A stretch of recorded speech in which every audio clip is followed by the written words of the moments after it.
We're just going to talk about what's been going on in crypto and NFTs. Feel free to stick around, or if you need to drop off, totally understand as well, but really appreciate your time. Thanks, guys. Thanks. All right. And I do see a couple of requests. Please do not come up and show your projects. We are talking about crypto and NFTs. I'll go ahead and let everybody up, but just want to make that clear.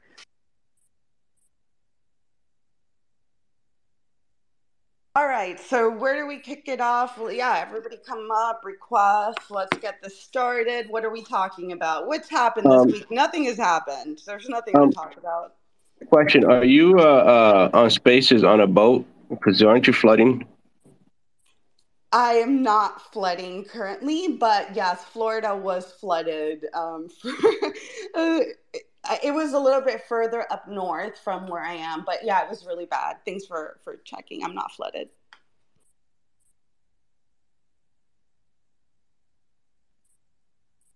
All right, here we go. So what are we talking about again? What's happened this week? Where are we starting?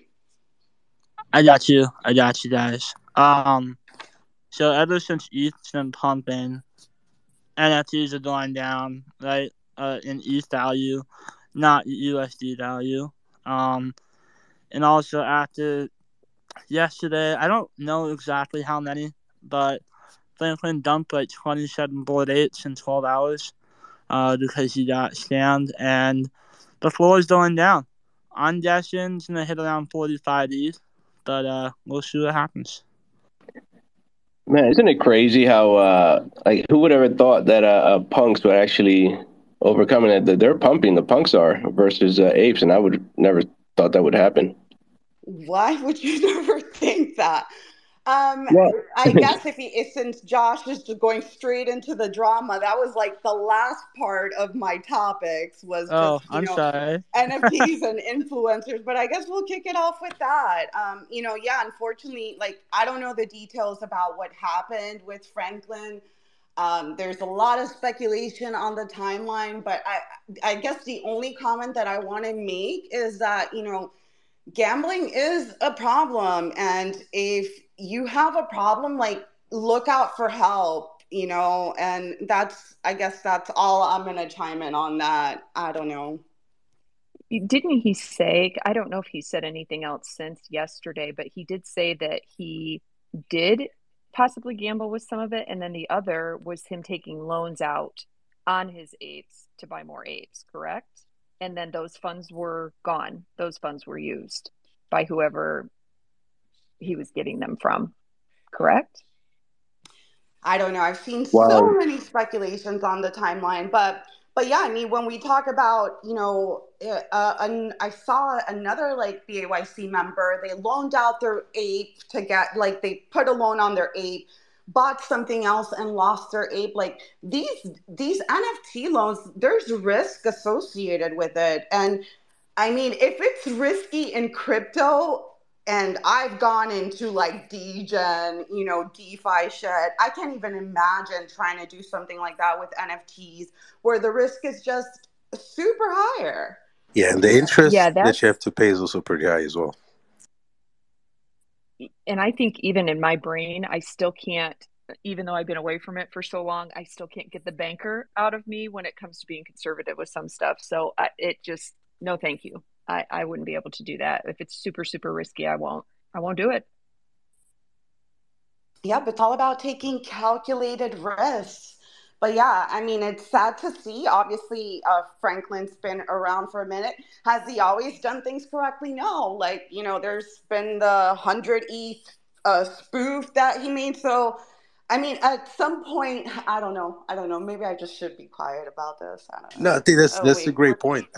If you're in NFTs, right, and you know your way around the NFT market, it doesn't necessarily translate that you're good at investing in crypto or DeFi or other Web3, other sectors of crypto, right? It doesn't, like, a lot of people in DeFi have no idea how to really, make it in NFTs and vice versa. So I'm not sure if that's related, but there's been a lot of threaders that have posted about a project and they didn't really mention that they were getting paid for that project, and that project rugged. So I don't know if that's the same project, but it's a similar issue where people are trying to do their due diligence, do your own research, but there's also some bad practices in the space where, influencer people that have a strong follower, and usually post really sound, and valuable alpha. Sometimes they take some money on the side they don't tell you. So that's a big issue in the space, right? Like, we need to know why people are posting. And yeah, it's sad to say, but you have to do your own research, but it's not enough. You still can get screwed by somebody else. I agree with you, Dow. And that is the one thing yesterday when, Franklin did put it out there. And I respect the fact that he wants to handle it on his own, but part of me feels that maybe he should kind of come clean with everything, just so other people can be warned if it is something that they're tempted in doing or, contemplating doing. Maybe it would be a good thing if you put it out there so that other people don't get hurt, because that was a huge slam for him. I mean, I would be sick with that much ETH being gone. Yeah, Go ahead, usually Leo. I would say like, oh, it's nobody's business. But if you're on the timeline posting and celebrating every single win, like, you should also come clean about the losses. I don't know, because like, I don't post about what I trade. So if you ask me, like, I'm not going to disclose if I lose money. Why? I'm not putting my stuff out there. But if you're on the timeline every day posting that you're winning, then, I do think there's some obligation to show the other side. Hold on. Yeah, I would say that as well, because I tell everybody that I've got some pretty shitty NFTs in my wallet. So the majority, we won't even go there to claim those. But go ahead. I think Leo was first and then Josh. So a few months back, I know he was on there when this whole loan shit started coming out. He's a GOAT at trading this and this and that. But I think then that goes to show you that nobody's really researching, including him, because he should have been like, oh, shit, look at the interest this is costing me, and told the people, hey, by the way, I know I've done this, but look at the interest if you guys don't pay it, just like Jess said. I mean, I think if you're going to be in this space and you've got that many followers, just say, hey, this is very, very risky, not just showing, because we've seen the mishaps that he's had hitting the wrong button on something, selling an ape for a couple ETH or something, shit like that. So it goes to show you that everybody thinks they know what they're doing, but sometimes shit like this can happen. You're not really prepared. Or really read into contracts and stuff like that. And this is what happens. Yep, completely agree. Let me go to Aisha first, and then Josh, I'll circle back to you. Good morning. Good morning. Thank you so much. I just wanted to say I totally agree with you, Tammy, and Jess on the transparency aspect, but I did talk to him briefly yesterday, and he was saying that he's actually trying to pursue some type of legal recourse. So he's concerned with what he can and can't say on the timeline for now, because I think we're talking about close to $4 million at this point. So I think that he's prepared to share maybe at a later stage, but not for now, which I would say is the wise thing to do. But definitely, I think we could all do with a bit more transparency in this space, because we see people living kind of fake lives, talking every day about their wins, and we hear nothing of the losses. So I'll give him respect in that he often does post his losses, but even then it's kind of like a romanticized version, like, oh, I'm so silly, I fat fingered 200 ETH or whatever the case may be. So curious to see how this one's going to play out. I completely agree with you, and I think there was a lot of speculation around that. It was for if it was. Oh, sorry, somebody. It was $4 million, and if you think about it, from like, I thought about this. SushiSwap had a hack. It was for $3 million, so he lost more than in the SushiSwap hack. Like, that's a lot of fucking money. But go ahead, Josh, and then we'll go to active and DID. Yeah, I think she hit it right on the spot. It's more of the legal things, and I think he just wants to make sure that he has all his bases covered, and it is a lot to talk about. I mean, losing $4 million, that's a huge loss. Like, you can't just put that out on the timeline, and I don't know. I think that a lot of people in the space, and no offense to anyone who trades, but got lucky. Right? Like, we were here at the right time.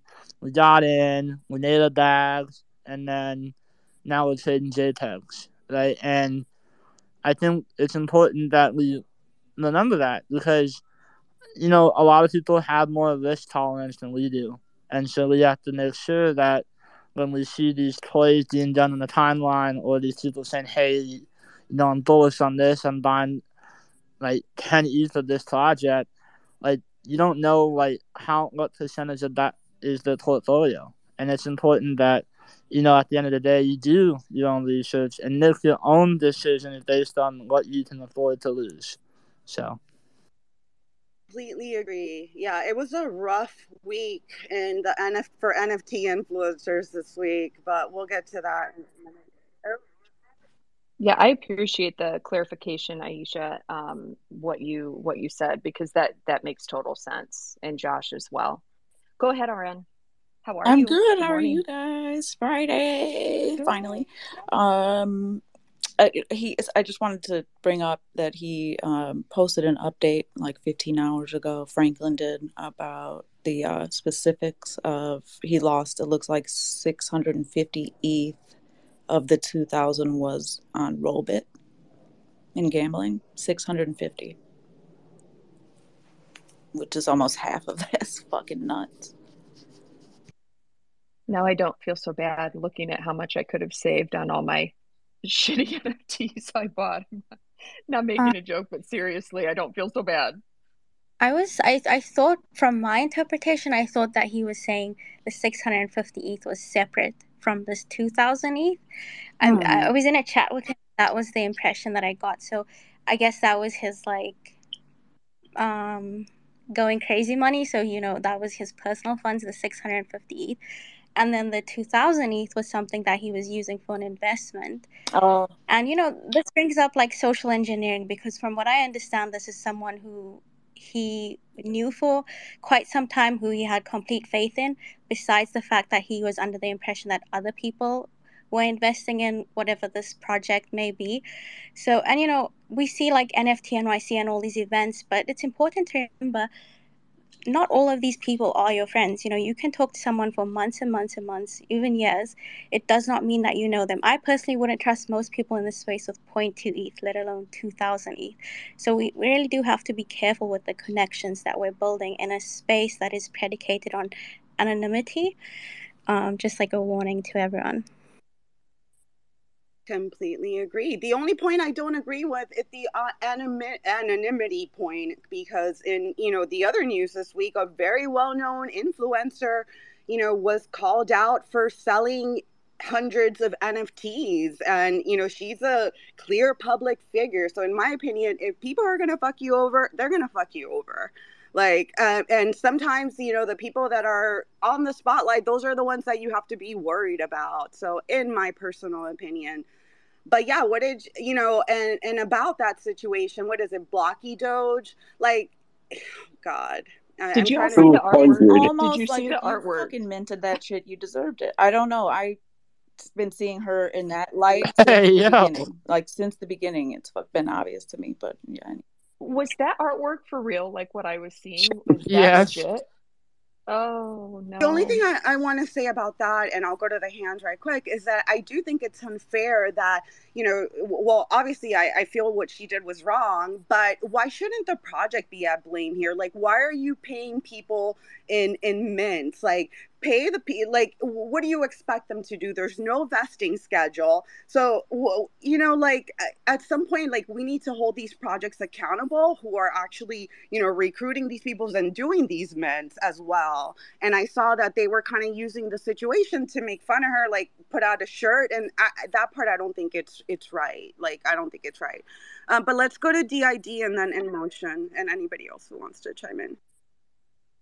Hey, thanks for having me. It was a quite nice show. Thank you so much. I like your show so much. Actually, I was trying to talk to them. I think what the product is trying, like he's currently building, is quite amazing. And actually, we are GoDID is a ENS marketplace aggregator. We are providing ENS users with service. Wait, DID, did you not hear my disclaimer before I brought you up that this isn't the right forum now to speak about your project? Oh, sorry. I didn't heard about that. Sorry, because I was trying to say like our product, we have the Wait a minute. Do same. you have anything to add about the current conversation? Sorry, I think I have to mute myself if I violate your rule. Sorry. All right, we're gonna go to Emotion. Emotion, good morning. What's going on? Hey, what's up, Jess? Great show. Thanks for having me up. Yeah, there's definitely like specific kinds of people that enter the NFT space, and you can characterize them into, in my opinion, art collectors who are really like just there to enjoy the art. There's the people that are looking for a quick pump and to make some money out of it. And then there's the person that has no idea what the heck they're doing and they're just following a crowd. And the latter two are very, very dangerous because you have no idea what you're buying into. Most of the projects in the space, like 99.9% of these projects, are literally trying to scam you. So you need to be very mindful of what you're doing. Look into everything that you're getting into before you drop, 0.2 ETH, let alone anything over that. You know what I mean? This is your money that you're dealing with, so be careful with it. Great take, Emotion. Leo, go ahead. Yeah, so I mean, you are right. I think paying out in mint because, but at the end, I mean, it's up to the person, I guess. But I guess she got mad, from what I understand. Something happened and she just dumped. But it was 200. It's a lot of NFTs. I think it was 200 or something like that, wasn't it? Some crazy number. And wasn't it a free mint also? Yeah. So I mean, it's what it is. I mean, they can't really. Shit. I mean, I don't know. I don't think I would have dumped them all. The project knew it was a free mint, and so did she. So the only way that you're going to make money is if you dump, if you sell it on people. So that was the plan all along, is what I'm saying. There was no way she was going to get paid at all unless she dumped, regardless what the situation was. I have to agree with Jess too about the whole situation when the project should be held accountable as well, because it's almost like the situation where you find out your friend's, let's say, boyfriend is cheating on her. They get mad at you for telling them, but yet they're not mad at the person. So it's almost like a very similar situation, if you think exactly about it, which it has to be. People need to see it for what it is. I completely agree. Josh, what up? Hey, yeah. I agree that you should be able to sell, and there's no rule book to tell you what not to do or what to do. But I think that the way she went about it was more harmful than what she actually did. Right? Like if she said, "Hey, look, I made a mistake," instead of saying what she said, was kind of, I don't know. It was kind of like there were mistakes made in my wallet that I control. Yeah, that. It's like you're kind of avoiding responsibility. Like just own up to it. But also come on. I was looking at Blocky Doge and I just suddenly saw a law of 200 NFTs listed to the same place. It's like, come on. Alright, really, there's just different ways there are better ways to go about it than just doing that. But yeah, I mean, the team allocation and how they allocated it is definitely an issue too. But overall, I think she could have done a better job of saying, take responsibility. You did list 200 NFTs.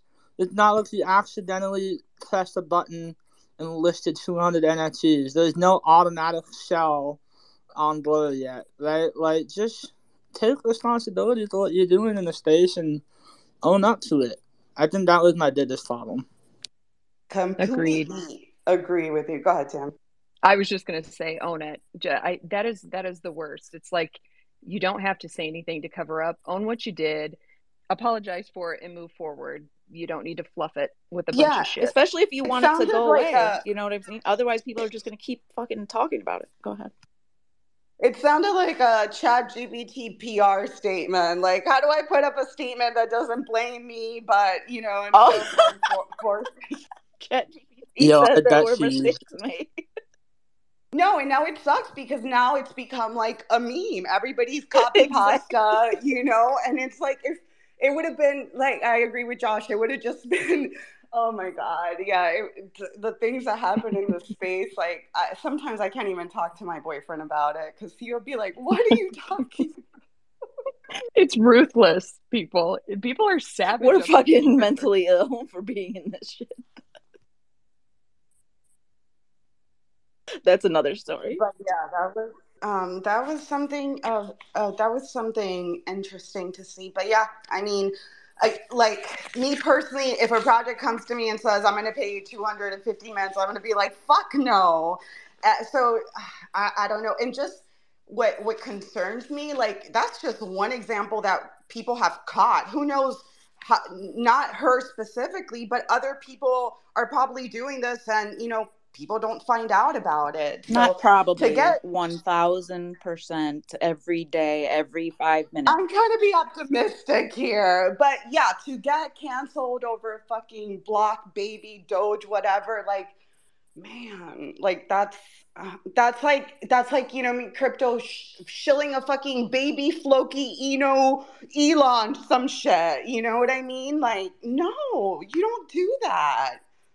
She got caught, dude. She didn't give a fuck until her heart dropped into her fucking stomach when she found out she got caught. That's it. That's all. She didn't think she would get caught, and she got caught.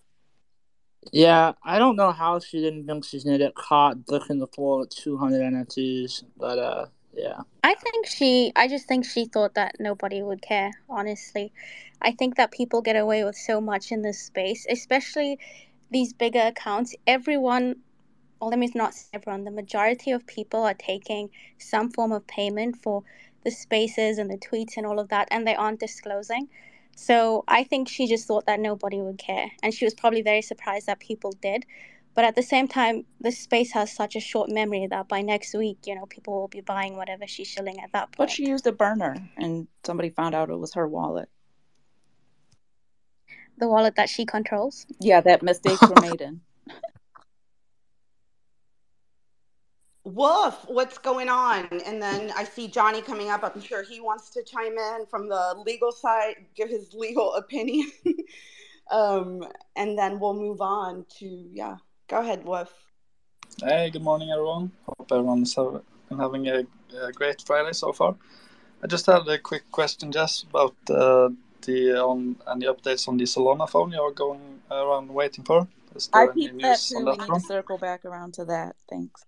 Oh, to the Solana phone? Yeah, so I went to the checkout yesterday and then saw that you couldn't pay with Solana. So I was like, fuck, you have to pay with a credit card or USDC. And then I was like, damn, Solana's pumping. Do I really want to swap my Solana for USDC right now to get a phone? Mind you, I already have 2 phones. So I'm like, oh, I'll wait. Maybe if Solana goes down some, but I do have that pre-order, but we'll see. It's still tentative. Okay, cool. I was going around waiting for the unboxing still, but cool. Thanks, Jess, so much. Speaking of the Solana phone, public sale is, when is That's what I was going to say. You should do your pre-order before then, just in case. Yeah, pre-order ships 4/20. And then the public sale is May 8th. So if you pre-order, you can pre-order and it'll ship next week. So I'm not going to call out any names, but there was a Bitcoin maxi that was interested in the phone. That's all I'm going to say. Was it Trevor? Yeah. I'm not going to call it any I was shooketh. I'm just saying I was shooketh when I saw it myself, that this person was interested, and I'm like, hold up, this has to be a joke. This person is no longer a Bitcoin maxi. He's off the list. We won't out him. Wait, is it Michael Saylor? No, somebody from the community. Imagine Sailor with a fucking Solana phone. That will be the day. It would be the death of us all. He's going to have one. So am I understanding this correct? It is a Android phone, yes. Right? I was reading about it. Okay, got it. So I was reading about it yesterday. There was a good article on Decrypt about it. So I mean, it looks cool. The one thing that I saw too that I was like, fuck, somebody said that it was bigger than the iPhone 14 Pro Max. I'm like, I hate getting the Max phones because they're too big for like my hands. So I'm like, I don't know if I want that. It's a handheld laptop, Jess. Basically. It's like carrying It around really an iPad Pro. Do you know that it has a hardware wallet in the phone that's not like a it's virtually like having a ledger implanted inside your phone? Yes, we know. And I think that's what intrigued one of our friends from the BTC community. Yeah. But we do have Mr. Johnny up here. Good morning, Johnny. What's up? Good morning. Have we moved on from the NFT as payment? No, I'd love to get your perspective on it. I have no legal takes. I get my bar results on Monday, so I'm not even an attorney. So stop saying that. Oh my God, on Monday. Oh, we're gonna have to party. Wow. Yeah, I shouldn't have told you that. If I disappear off the planet, it's because I'm studying again, like I should have been before. Anyways, do you think there's a difference between getting paid in NFTs and getting paid in tokens that are issued by the project? And you think there's a difference between a founder like dumping NFTs and a marketer, like just someone paid influencing Schiller dumping their NFTs? Like, I think there's some nuance there. In what way? Sorry, go ahead, Josh. No, I was gonna say, I don't think there's a difference. I don't like. It's like if the project founder would have dumped the day after they minted out. Is that what you're trying to say? Well, yeah. So it's like, let's say, first of all, I think there's no difference between tokens and NFTs, right? They're both issued for free and dumped on the community for payment. And issuing tokens is commonplace to these influencers. NFTs should be no different. It's payment. So I don't really fault her for that. I fault her for, shilling a project. I don't know how much she disclosed, but let's say she did disclose everything. If you shill a project and then immediately dump it, it means you didn't believe in that project and you knew it was going to go to zero. So you have no credibility. That's a good point. So I'll go for it. So that's her big error. It's okay. I have no problem with someone selling the NFTs they got as a form of payment. That's no problem. Immediately dumping them, that means you knew that you were walking, sheep to the slaughter essentially when you were shilling. That's why we have times on these things so that people can't do that specifically. Sorry, go ahead, Johnny. Right. But the other thing too is like, let's say if I'm an investor in a project, which I have done this, and I then, you put in seed capital and then you are rewarded with a vested token that unlocks over time, right? So you can't dump the community. You're committed long term. You're a founder. You're not someone that's just going out and shilling it for payment. Do you think there's a difference there between founders letting go of their tokens and an influencer immediately dumping their tokens that they I think if a founder does it, it's probably a rug. If it's an influencer, they're just trying to get their money. And maybe I should make another distinction: a founder and an investor, like someone who's literally putting money in. Everyone knows they're putting in money to get a return. Like, I think there's some different shades of like dumping on people with the fake monopoly money.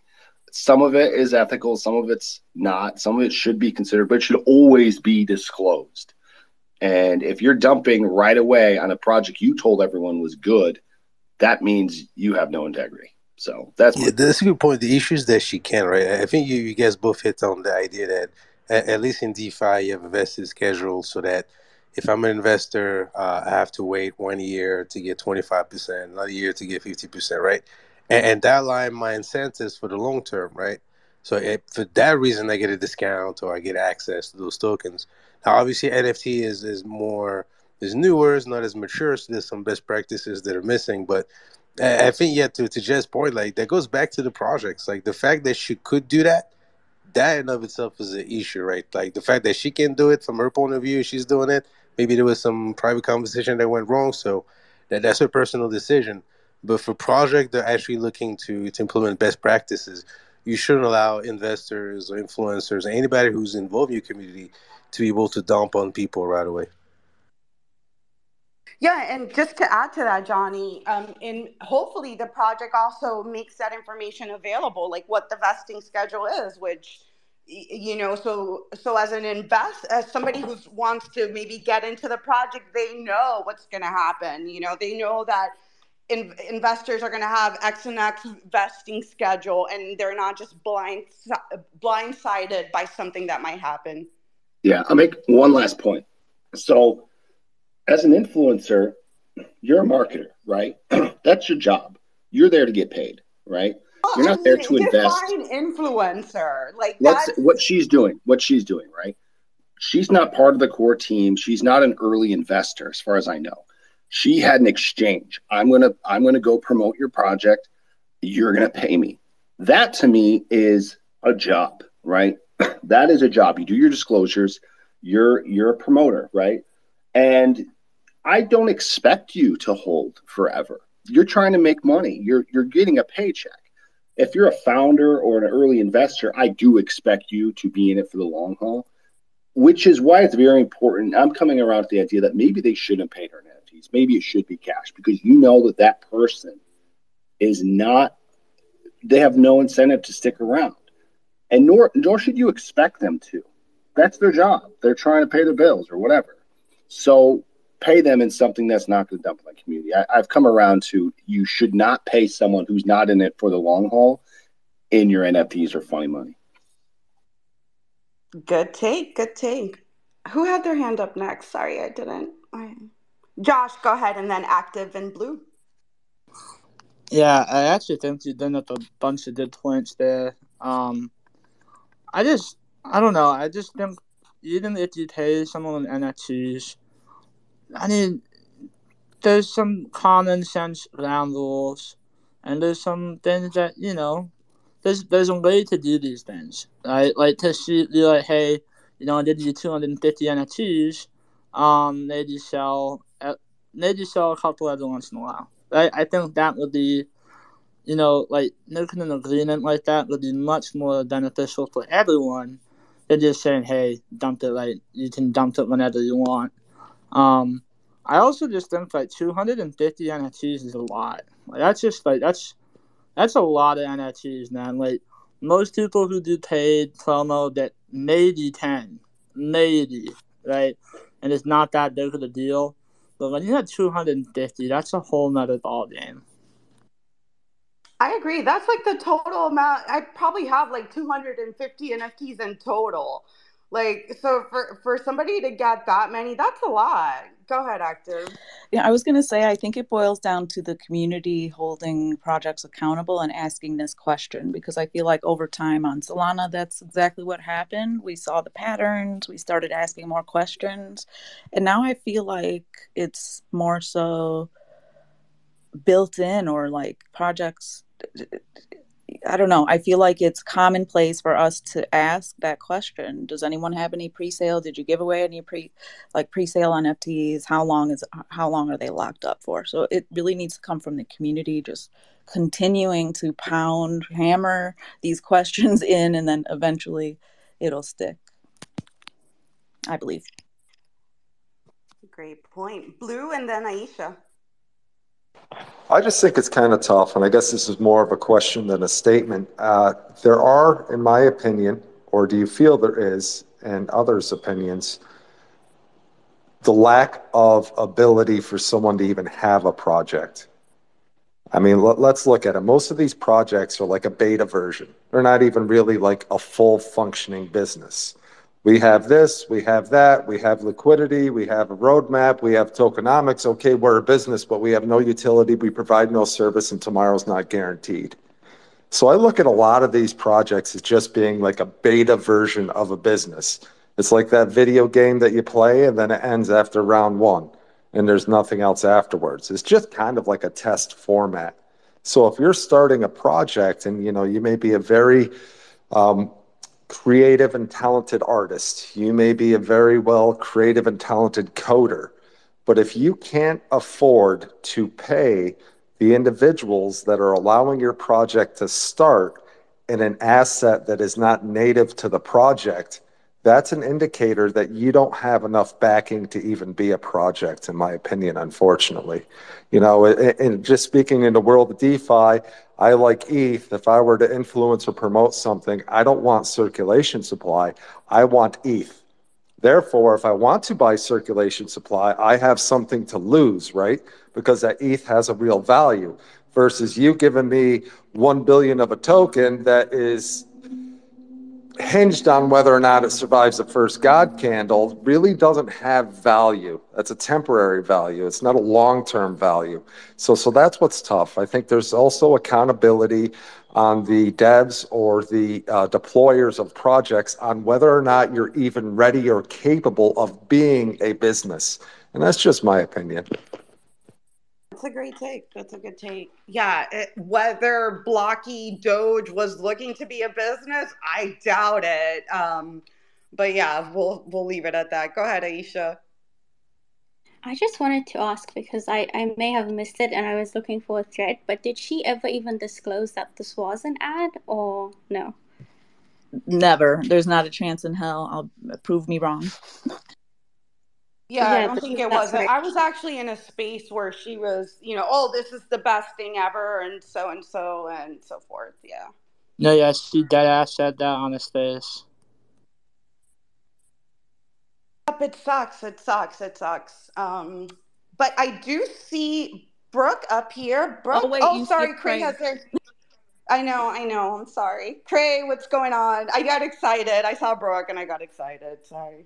I mean, no, listen. Brooke is way better than me, cooler than me, smarter than me. She got more money than me. You know, she's got it. She does the dishes and she cleans the bed and all that stuff. I'm just a piece of trash. Go ahead, Brooke. What the fuck? What? I'm just playing. What the fuck? No, I'm just playing. Listen, I agree with what Josh said. Like, I feel like this person should have never had 250 NFTs. Like that. I just wanted to come up here and make like that real quick point. Like, that's a lot. So who do you blame? Her for selling or the project for giving it to her? Well, somebody else up here said that's like all the NFTs I own. Like, and this person got that as an allocation from one project. Like, that's nuts.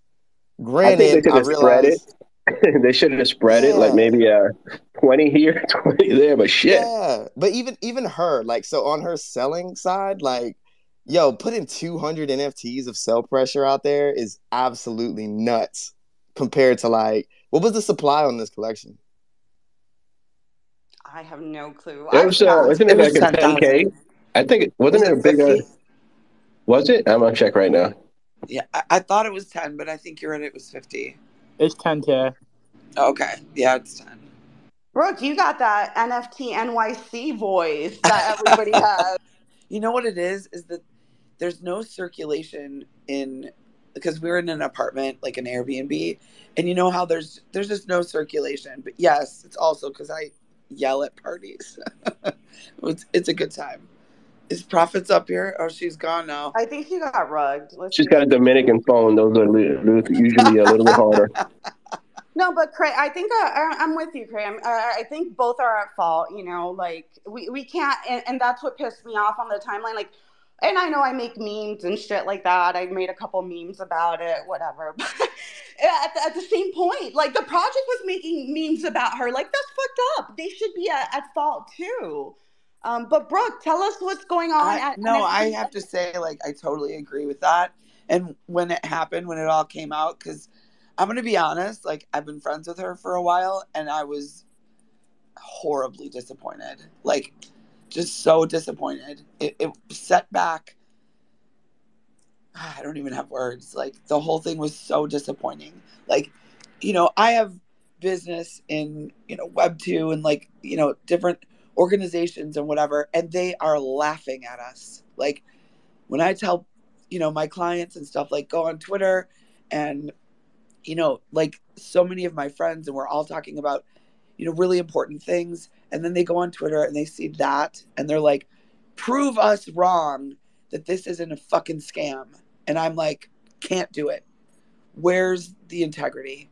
They're all just like, y'all are dumb. It's sort of like when, you know, my 18-year-old who thinks we're all crazy and called yesterday and he's like, so how are the JPEGs? Like, it's a joke, and I'm over it. Like, this is, and it's not a joke. It's a bunch of people's money. So I'm hugely disappointed in the entire situation. And Shibatoshi Nakamoto and I have like known each other for a long time. So just the whole thing it's just sad. And then we're talking about it, the next day. And like, I just don't feel like there's any constructive feedback other than, man, that's fucked. Like what is happening? There might not be any You know what's crazy, constructive Brooke? to say about it. It feels like it was all orchestrated. You know what I'm saying? 100% it was. 100%. And then to say shit that, somebody like, not Azuki, what Zagabond, I don't know why I said, like, you can't come. I think if she had come out and just said, look, I fucking did this. And I was wrong, and I just wanted all your money. I think people would have respected it more. I certainly would. But to come out and say, like, PR in Web3 is not the same as PR literally anywhere else. You cannot just come out and say, it was almost like she was blaming her wallet. Like, what mistakes were made? What the fuck? Your wallet made mistakes? Yeah, if I could like blame all of my mistakes on like, I don't know, my car, accidentally ran into what? Sorry, I don't know. I couldn't find a different example. Like, it wasn't me, it was my car. Yeah, exactly. It wasn't me, it was my car. Or just even, it wasn't me, it was profits, right? Like, I'm just going to blame everything on profits. Oh, I love this girl so much. We are having so much fun. And it reminds me that what I am in all of this for, because sometimes I feel like I'm way too old for this, is the actual, like, physical energy that we all have together, like celebrating that we're all in this together. Even if you don't go to in real life events and you're not crazy like me traveling everywhere, it's just exciting. I've been able to network. I've been able to like, have little meetings here and there. And I took out a bunch of nerds for lunch yesterday. And, it's like, that's at this beautiful restaurant in New York City. Like, what a great life, like those are the things that I'm grateful for. All I know is that if I'm not in the moon by the end of the year, my wife's not going to have a 26th anniversary, she told me, because I told her I was going to the moon. So it hasn't happened in a few years. So I'm hoping... influencer told you were going to the moon? It's like everybody did. You said you were going to the moon? Dogecoin of the moon. I thought I said Dogecoin. I think. All right. Cray, I'll get to you in a second. I do see Profits. I know you got rugged. Welcome. How's it going? Let's hear your voice. What is up? What's going on, everybody? Oh my God! She's good. She's good. I'm impressed. You got your voice, boo. She's like 20 years younger than me. So. Nah. Yesterday I was fucked, and you know what the trick is? The trick is don't drink the free liquor at the NFT events because they're wells. That's right. In the bull market, it was like Class A and shit. Bear market, they got us drinking all types of bullshit. So that's the trick. The trick is spend the money at the bar. Facts, yeah. Don't drink those $5 bottle of vodka and shit. That shit's They like, oh, you want the Coda juice? I'm like, yeah, let's get it. It's like a fucking blue-green. I'm like, blue-green, this is not good. This is not... The colors, nope. Any thoughts about the Blocky Doge drama before we move on? Oh, yeah, I said it the other day. I'll just keep it really short and sweet. Not that the NFT Now 100 list was like super relevant. I could understand why some people were... I'm not gonna lie, I was annoyed seeing the list for personal reasons because I know who personally put it together. So that's a different situation. But like, let's be honest, like no list fucking determines your value, right? So let's just say that. But my take was that if you're this person that's supposed to be like a leader, you show examples, you're supposed to be the example, you go do that, then you over here getting recognized on some list. The creator with 3,000 followers is fucking mad at themselves because they're playing the game right, they have integrity, and then they see that, it's like a slap in the fucking face, in my opinion. So the metrics and the dynamic looked horrible. So that was my take on that. Her tweet, the wallet that I was in control, that shit sent me. Yeah. So I don't know if that was all a part of the plan, if they thought that was going to mend the problem. Like, Magic Eden is fully responsible for this too. Like, yeah, she's taking all the strays right now. I don't feel bad for what she's going through. Not to sound like an asshole. There's a lot of things that have never been uncovered about her, and this is just the one thing that did. So there's worse shit out there. Let's be honest. But I'll just leave it there. But there's a lot more people responsible too. And that whole sort of popularity contest type of thing, like there's people like Prophets and you guys in this space, you know how I feel about this space, Jess. Like you guys, you show up every fucking week. Look, there's 1,000 people in here. You're educating, you're having these conversations, but you're not on the list. Like, good. What? I don't want to be on that list. That's like being on Ford's list. I agree. Now. I totally agree. It's just we have to be like aware that kind of stuff is happening.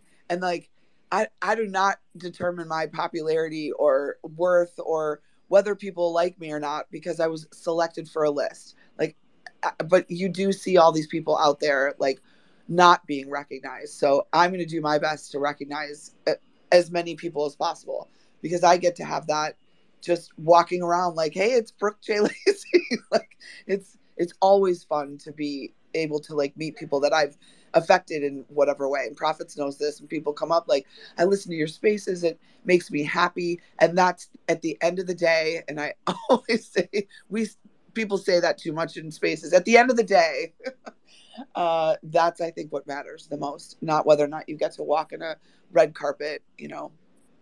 So.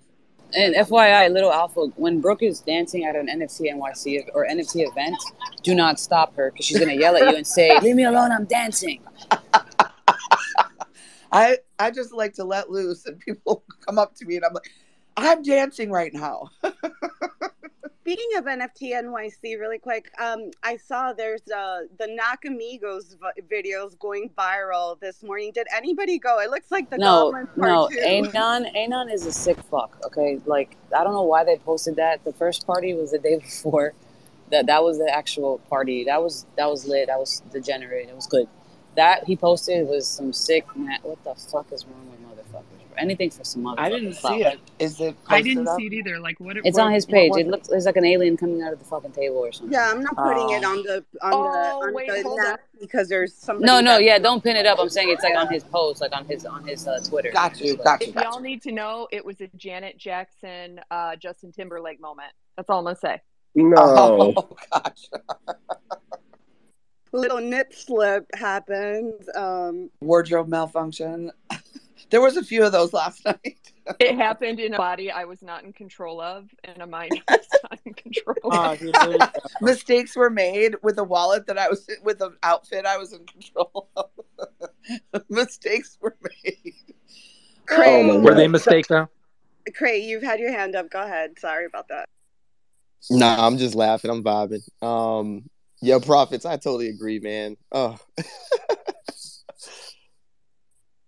I mean, agree with everything she said. Wait, hold on. I do got to ask though, because like I remember Johnny had a perspective where promotion is a job, right? Like, do you guys think that it's a job, or do you guys think that it's do you think it's needed or necessary, or do you think it's bad for the space? Like, let me hear about that. I think there's different levels of it. So yeah, exactly. There's different levels of it, and I'll make my like dealing weed versus crack and heroin. No, bro, not like that. More like this. Like, this is the problem. This is where she fucked up. Cool, she got the 200. She made a tweet, right? Oh, we're all in. Deleted the tweet. So you know you messed up by making a tweet because you know you shouldn't have done that. That's the issue, right? Let me give you another better example. I've been hosting spaces for like 10, 11 months and didn't start taking sponsorships until maybe the last 2 months.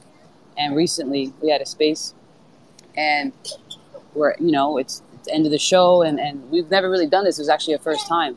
And, it was an opportunity. We took it. And so app came up. They wanted to talk about their app and everything. And towards the end of the show, I'm like, all right, guys, we're going to shift the conversation. This part of the show is officially sponsored by this company, right? Literally just like that. So it's like, if you're going to be a part of something, promote, whatever it is, or influence, whatever it is, a deal, be strategic and creative on how you go about it. That's why I have a problem with.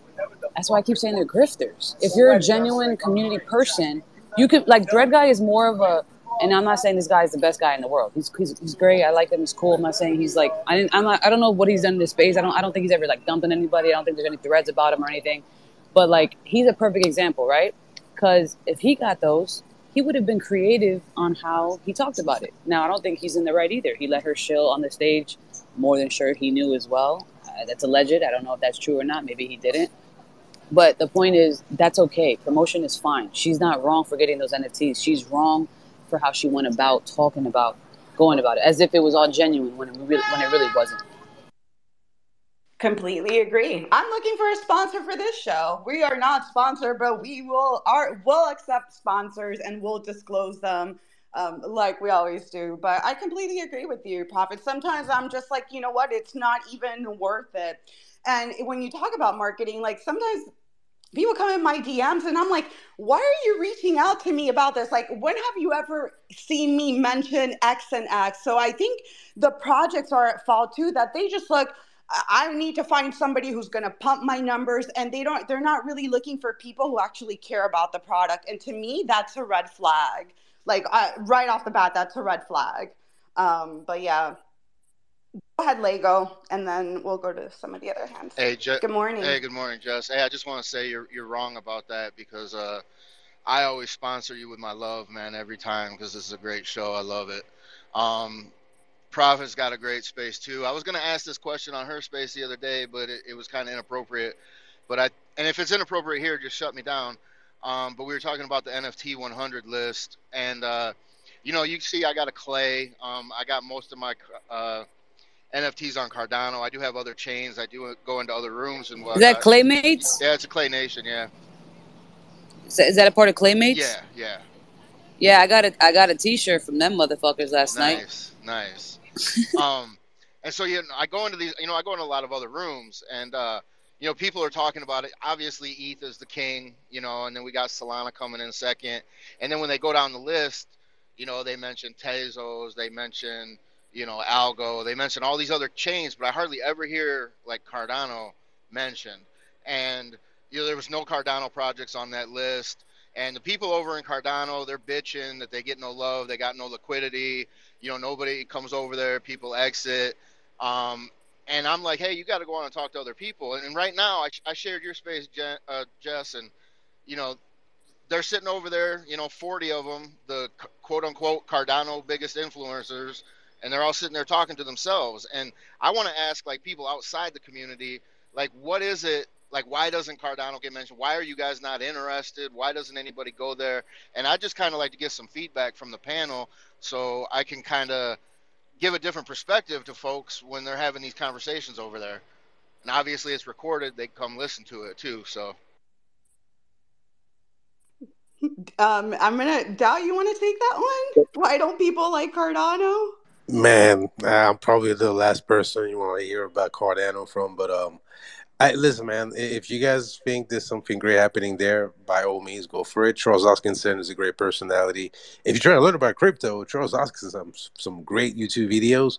The problem is delivery. It takes forever. So I think what happened is you have like a lot of really strong fanatics of Cardano who don't care about the delays, but the average crypto person who jumped into space, they don't have that time frame to wait for 2-3 years for things to happen. So it's great that things are finally starting to happen, but there's a lot of people that are bitter who get it. I started investing in crypto. My first bag was Cardano back in 2017, and we were supposed to have that proof of stake chain in 2018. So it takes too long, man. So there's so much competition. You got Algorand, you got Solana, and now you have the layer twos. So Cardano has a tough task to make itself relevant and to say why it matters. So good luck with that. Yeah, I kind of like that take. There's so many, like compared to, 3-4 years ago, there's so many other L1s now that people can use that are also fast, that are also cheap. So what else? And Cardano is just the cheap part. It's still not on the fast part of it. And so what is the incentive for people to go on Cardano at this point? Let me throw it to InMotion. I know he's also, an ETH enthusiast. That's such a good way of putting it. Yeah. So ETH is exponentially bigger than Cardano, and it's doing the same thing. It's proof of stake. It's got a much better developer community by a long shot, and a bigger development community than that. So at this point, what has Cardano done wrong to fall so far behind? You have to ask yourself, we're in the space. We're pretty far enough in the space where you can say to yourself, what the hell is going on with Cardano? And the same thing goes for a bunch of other projects. Like when you look at Solana, at this point, what the hell is going on with Solana? Why can't they get their shit together? Like they didn't just come out yesterday. Who said we didn't have our shit right? together? What? Dude, they got a phone, man. Wait, You hold can get on. a Solana phone now. Dude, I can build a phone out of a Raspberry Pi and a GSM dongle. It's not like a little kid can do it. It's not a big deal. But to be so far behind the game at this point is ridiculous. I don't understand it. I don't understand these developers that are in these spaces, and they're just not pushing it to the max right now, because we're in this discovery phase where all of these blockchains literally have the world in front of them. They can do they can innovate and do all these crazy things, but ETH and BTC are really the only ones that are ahead of everyone else. All right, we need a non-maxi perspective. Wait, Jess, let me get in and ask a couple follow-up questions. And so could you, I get some of what you're saying, and it's definitely a slower, more methodical, but if project, and absolutely there's way more capital, and that's part of the problem, right? It's a snowball effect. But what exactly about Cardano do you see that is so far behind? Because from my perspective, they're working on, the security is much higher than ETH. You don't have to worry about somebody putting something in your wallet and then you go and interacting with it and it gets drained from your wallet. Explain that part. Okay, so if somebody somebody could put a token in my wallet, or they can do a scam and I click on it with my MetaMask, or I can get my, because they're non-native tokens, they're smart contracts, right? So I can actually have my entire wallet drained for interacting with the wrong token that was just airdropped into my wallet. And I'm like, oh, what is this? And next thing I know, all my ETH is gone, all my NFTs or whatever is gone. There's a lot less security on ETH. It's a lot. Cardano is also actually. I don't know how true that is. Dow, let's chime in on this one. Okay. I've never been in a position where somebody drops a token, aka literally just a hash string, into my wallet, and that drains my wallet. I think there's a lot more to it than just that. Let's get some voices on that before we let that become a thing. Yeah, I think the greater point, right, because there's a lot of hand up, so we have to make it short. But I think the greater point is you might have some advantage on Cardano, but for most people, those are technical details, right? What's going to matter in terms of adoption, in my opinion, is if your chain can do something that other chain can't do. Because most of the stuff that you guys are doing on Cardano can be done on other chains. And that's the argument for people to build on top of your chain, is that, hey, let's say on Ripple, you can do something that's fundamentally different. Or maybe it has to be something different. If it's just a technical detail, for most people, it's going to fly over the head. And it's not going to get those network effects that you want for Cardano. Yeah. Okay, yeah, that's fair. Wait, Lego. We can't go into 30 minutes of Cardano, so I'm gonna let everybody respond, and then we gotta move on. Sorry. Can I just say one thing? Yeah, go ahead. They are working a lot towards more true decentralization. Does that matter to anybody in here? Are you okay with the Ethereum Foundation kind of holding all the power, and even having the ability to roll back transactions if they see fit and whatnot? Wait. I think you're making. I know Dowd's gonna refute this. No. Do we even need to address that? Let's move to the hands, man. That's cool. Let's move to the hands. No, they were legit questions. I'm not trying to troll. If you can educate me, I would really appreciate it. Real quick, you ask yourself a simple question: how would they do that? Right, and let's move to that. For your own sake, ask yourself, how would the E Foundation do those things that you think they can do, and then work that out. But let's go to, let's say. Well, it's a historical fact, brother. That's the difference between Ethereum and Ethereum Classic. The transaction, there was a situation where somebody was hacked.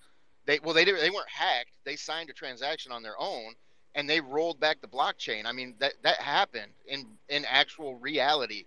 It's a fact. You can look it up. And how many times did it happen?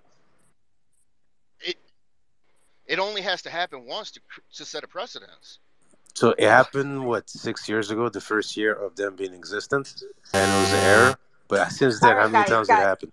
Yeah, this is a non-starter topic. Yeah, So, go ahead. Let's let Active respond, because there were shots thrown at Solana. So, and then we'll get to, go ahead, Active.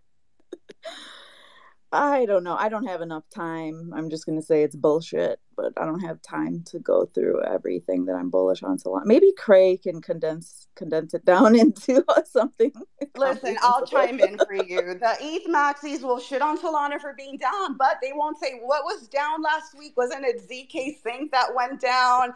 You got the Arbitrum decentralized fiasco. So, Thank you. It's like the Spider-Man meme at this point. Everybody's pointing at each other, Profits, go ahead, and then we'll go to Craig.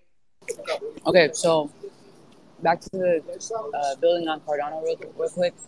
So when I got into NFTs 2 years ago, I was already like super bullish on crypto altogether.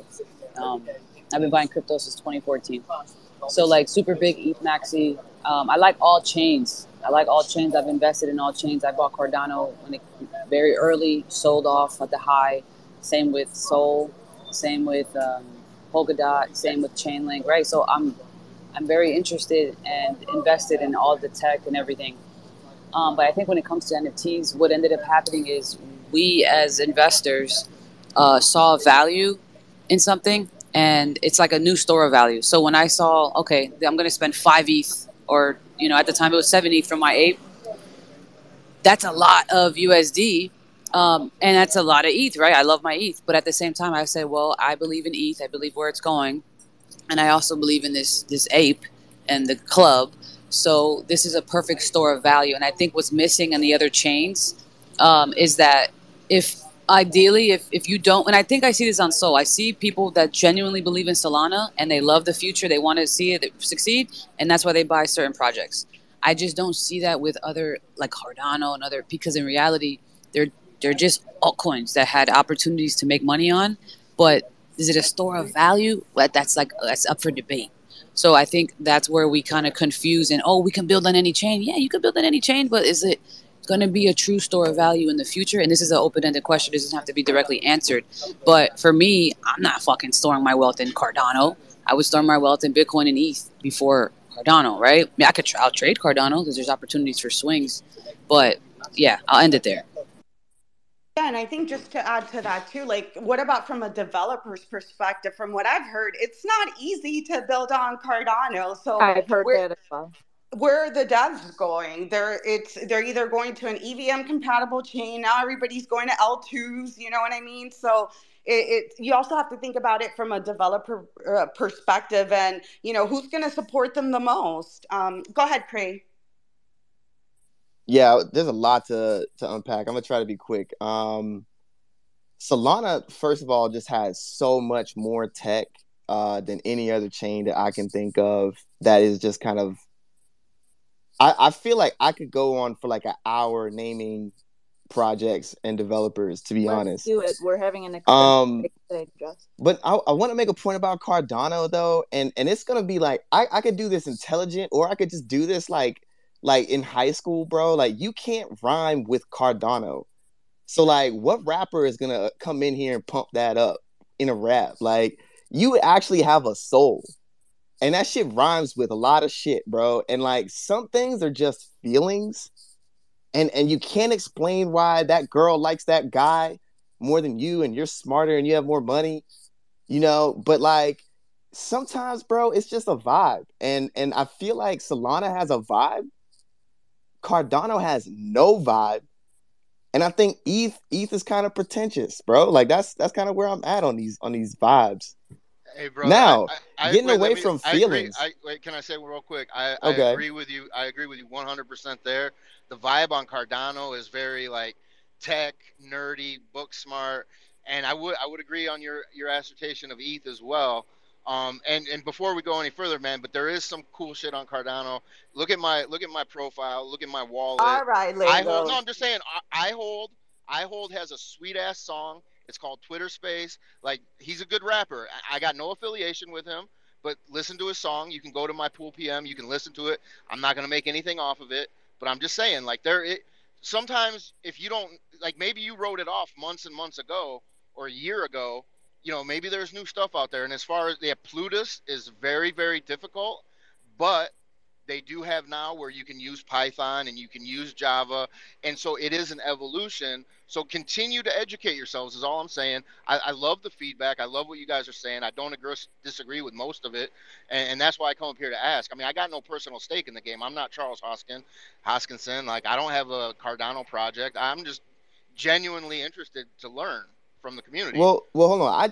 I just want to make the point that it's a culture thing, and culture is very hard to define and explain, and it moves and changes constantly. It's like water, and the chain that you're on is kind of like the teacup or the tea kettle that holds that water, and like it seems like Solana's whatever holds that water can change with the water in a way that's kind of weird, whereas like other things seem fixed, and like so the water starts to spill out, and that is what scalability is, and so scalability and transparency are probably way more important than decentralization, but it also has the highest Nakamoto coefficient now.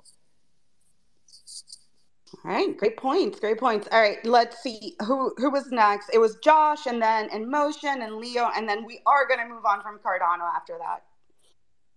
Yeah, so like I think the thing about Cardano is, in my opinion, we all have different opinions here. There's nothing that is really exciting that is happening on Cardano. Like, the reason why Solana blew up is because something really exciting was happening on Solana that people are interested in, and so money flows, where there's interest, right? And I just feel like, as far as NFTs go for Cardano, I haven't really heard much about Cardano NFTs. I'm on multiple chains. I'm on AVAX, I'm on Solana, I'm on ETH, I'm on Polygon. I mean, I'm on Near. I was using Aptos for a second, and I was like, shoots. Like, you have to create some kind of excitement, something that people like bond with, like something that people can be passionate about outside of just your little group. And that's where you build. That's how you can build out your chain. That's how you get more eyes on it. And I just don't think that Cardano has that at the moment. Yeah, I think that's a good point, that there's really like no marketing on Cardano, right? We all know Solana has, marketing. Ethereum doesn't have any direct marketing, but I would consider that they do have marketing. There was actually a thread that I read from Molly White. I'll pin it up, which is really weird, about all the stuff A16Z is doing. But there was a reason. I don't know if you guys saw this week or last week, there was people are saying, oh, Ethereum consumes less energy than YouTube or something like that. When you started looking at the details, it was actually the Ethereum Foundation that provided those numbers. So she was kind of criticizing that the where the data was coming from. So you have these big VCs that are pushing a narrative. Oh, by the way, another thing about this A16Z thread, did you guys know that they came up with an app where you can pay to control people's lives? So like you pay to vote what a content creator is gonna do. Some weird ass shit, some weird projects they've invested in. Sorry, I just had to share that before I forget. But yeah, rant over. I guess my point is that we are getting fed marketing shit. Like, that's my point. Like, indirectly or directly. And I agree. And that's one of the big complaints over there, that they're all saying there's no marketing. And I think like IOHK and Charles and them, they're coming from like, hey, we're decentralized. You want marketing, go do the marketing on your own. I mean, Bitcoin never had any marketing, whatever, but obviously they're different things. Yeah. And honestly, I think one thing that in this whole space is, because I'm on all those chains that you guys mentioned too. I got wallets, I got NFTs everywhere. And I think we do tend to get really tribal. And there's nowhere more true than that on Cardano. But I think we all have to remember, all of crypto, all of the people in these spaces, we're still like a very, very small minority of the overall population, and it needs to scale. And I think there's a lot of change, that is still left to be had. I mean, I remember when I was a kid, everybody thought NES was it, and that was that, and it was the best ever. And then Sega Genesis came out, and boom, everything changed. And you can see that with all kinds of technologies and gaming systems. So I think the most important thing is all of us as a community, we need to be more cohesive and more supportive of everybody, and that's how we're going to onboard the masses and bring the masses in. That, and music. But I really appreciate you guys taking the time out. Like I say, I'm not trying to troll. Like, I'm really just trying to. And you said it too. Someone said it. They're not out here. Like I said it in the beginning of the space. There's 50 of them right now. They're all talking to themselves every day, all day, every day. And I'm telling them, like, go on interact with other people, go open some other wallets, do this, that, the other. So, I just want to thank everybody in here for letting me come up here and ask these questions and giving me honest feedback. Because it's not just All for right, me, it's for these other people. All right. Thanks, Legal. Thanks, Jess. Dow, and then let's get through the hands, and then we'll move on at some point. Yeah, but just a quick question to you, Lego, and it's a rhetorical question. And I think for the rest of the panel, the rest of the space as well, is when you're looking at those chains, right? We get like lost in the weeds because we fall in love with the project, the team, and the technical details, right? But when it comes to adoption, the only thing that matters is what can I do with that chain, right? So in the case of Cardano, like what can you do specifically, right? Like if you were able to convince someone, you should be able to point to a use case, right? Maybe it's cross-border payment that is super expensive right now, or maybe it's a saving bank account that people can open in third world country. But instead of coming up with like technical details that get lost for most people, that's where you'll get that adoption. That's where you get people interested. Because to your point, we're still early, right? Like no one is really using crypto outside of speculation and going to parties. So we do need to some actual economies that adopt crypto. But for now, you can't really, in my opinion, you can't really point to change doing something that's fundamentally different from one to another. So it's all really tribal, and my token go up, and I hope your token goes down. But until we get real adoption, and you actually can point to those use cases, those technical details will matter. Great points. Go ahead, in motion. You've had your hand up for a minute. Yeah, like we keep saying, so a lot of the differences between these blockchains is built on the technology that they're pursuing, right? So when you're getting into these spaces, are you just getting into them willy-nilly, or are you kind of figuring out like which ones are kind of trying to break the mold and progress technology as a whole, right? So while all these other blockchains are great, on Ethereum, we have some incredible stuff going on in the zero knowledge space that's literally going to transform the world. Are any other blockchains going to do that? Probably not. Trustless cryptography is literally the point of all of this, right? It's not NFTs and it's not PFPs. It's to change the entire system of the world that we live in. That's the whole point of this. Otherwise, it's pointless. Yeah. I'm sure Dow will agree with this. I agree with that, bro. But what you're saying too is that you're not really aware of some of the things that are going on, because if you were, you might not make some of the statements you are. That's all I'm putting out there. Well, tell me which ZK projects are going on. No. We're not going to go back and forth. Right? All right, I'll shut up. I don't want Jess to hate me, so let's just end this here. Yep. Thank you for the opportunity, Jess. You're always going to have my support. I love your show. Thank you. Yeah, don't say I don't support Cardano. We just spent 30 minutes talking about Cardano. No. I said I was just going back to, like you said, you have no sponsors. I'm always going to be your sponsor. That's what I was referring to. Thank you very much. This has been good Cardano marketing too, by the way. I know, he indirectly got us to fucking do a space about Cardano. Hell, I got fucking got. That's what happened. It's Cardano and coffee. Check out the taco. Hey, you didn't even get paid. Yeah, what's up with that? Oh Lord. Okay, are you guys have your hands up about Cardano still? I do not. I just wanted to say it was just a quick. It was just a quick statement. Was it active? You guys actually made all my points. I think part of our problem is comparing all these chains and saying, oh, but it's like they all have different use cases. So comparing them to one another. I understand we did that for years, but I think we're getting to a point where things are starting to break out into different, certain chains are more focused on, supply chain or whatever. Like, you're not going to go to the supply chain for such and such. So if that makes sense, but they essentially made the point I was going to make. All right, guys, finish up. Go ahead, Leo. No, and one of the things I think when he came up is when he says 40 to 50 maxis now, when you come into a space, you want people to adapt or try to look into it. For instance, I think Books had mentioned it at one time as far as NFTs goes. You can probably look at some NFT projects. Will it go somewhere right now? No, but in the future, maybe you can buy it cheap. But I think the first thing is you can't do is when you talk about the maxis is coming to a space and then start knocking Ethereum, because then nobody's going to grow. You see what I'm saying? Because people could take that information and we just don't get anywhere. So we just got to find a better way to talk about it instead of doing it that way. That's all I had. Yeah, no, you're right, brother. And I was just saying that more for them in case they get off their ass and come listen to this, because I've been trying to say, come out and talk about it to people. Don't just be in an echo chamber all the time. And you're absolutely right. And there's more than just 50 maxis, but all right, Lego. Love you, Les. Love you, Jess. All right, love you, Jess. Thank you. You get a 60-second time slot when you talk. No, I'm kidding. Yeah, we need the Jeopardy music.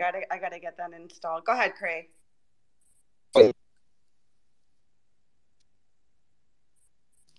Sorry. Somebody's trying to call me too.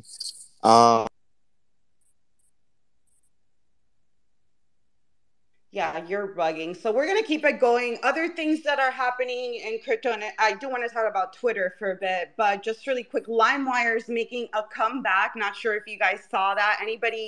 Any OGs excited about that? Apparently, they're launching a crypto token that's going to reward users that listen on the platform. Any LimeWire? I mean, if Napster came back, I think I'd be excited. But yeah, LimeWire. I mean, like, what is it? Explain to me what it is and why should we be excited about it? I mean, aren't they just I don't know. I haven't looked at it, but Jess, have you looked at it? Are they just a streaming platform rewarding? Yeah, it sounds like Radio Shack Part 2, like these old brands like trying to make a comeback. I don't know. Derugging. Guys, go download Winamp right now. The project is so good. It really whips the llama's ass. What project? Which one? Winamp. Oh my God. I don't know what that is. Sorry. Like the old school MP3 project. Let's go. Thank you, Dow. Yeah, all I know is MySpace is taking over Twitter. Can we get AIM back too and Friendster? ASL. But yeah, another thing that I saw I don't know if LimeWire was good news. I don't know about these like old companies making a comeback, but Uniswap did launch their app on the iOS store. Finally, they said after being in Apple jail, that came out. Not sure if anybody's seen that. But aside from that, a lot of shit happened in Twitter this week. Anybody catch the Elon BBC interview? Oh, and disclaimer, I guess I'm officially an Elon Musk subscriber. Do I have to disclose that? Oh, no. I've been a subscriber of his for so long. That interview was fucking GOAT. Like, I was watching it here with Leslie is sharing my Airbnb, and we were like what? Like yelling, listening to him. Like, the guy just got annihilated, like the BBC guy. You have to go watch that. That's interesting. I have a completely different take on it. Like, I saw it from a completely opposite angle. But you hate Elon. I'd love to hear your take. Oh, I used to like him until he came to Twitter and started spewing all this fucking hatred for, everyone who's not a straight white male. Wait, okay, but here's the thing. In the spirit of thing. Elon, can you give us a specific example? Lego, just a second. Don't interrupt the girls. Like, just don't. Not on this stage. So, RN, like, here, this is a perfect example of what he was saying to him, to the BBC guy, is that the guy couldn't give any examples. He just said, oh, I've been seeing negative things. So, what specifically? I understood that though. Like, no, but I'm asking you. Yeah. I'm asking you, what specifically is he spewing? that he wasn't, essentially, I'm using air quotes, like that he wasn't before. Like, I don't see how like his behavior changed because he bought Twitter. Like, what specifically are you talking about? Or it's just a general for example, dislike when he put my pronoun, what did he put in his my pronouns are such and such. I mean, he's made okay. I feel the guy because I wouldn't be able to quote all the things like in that position at that time talking to Elon Musk. I might not have been able to come up with an example, but I've seen it. But isn't outright. he free to speak just like everybody else? It was like, just remember that Apple guy that like got caught doing whatever, like the boob guy? The boob, yeah, the boob guy. I'm not familiar with that. Like if we're saying that we want free speech, then that should apply to everyone. And and it's funny because I generally have that philosophy. Like, if you're an asshole, be an asshole. If you believe whatever, chest, like right? let it all out so I can see who you are and decide for myself. Exactly. You know what I mean? But he's got an influence over millions and millions of people, and now everybody and their mother who was maybe slightly against, you know, some other non-white straight male, like now it's okay to say all those things. Just real quick, what he said was my pronouns prosecute fallacy. And I kind of agree with that. Mm-hmm.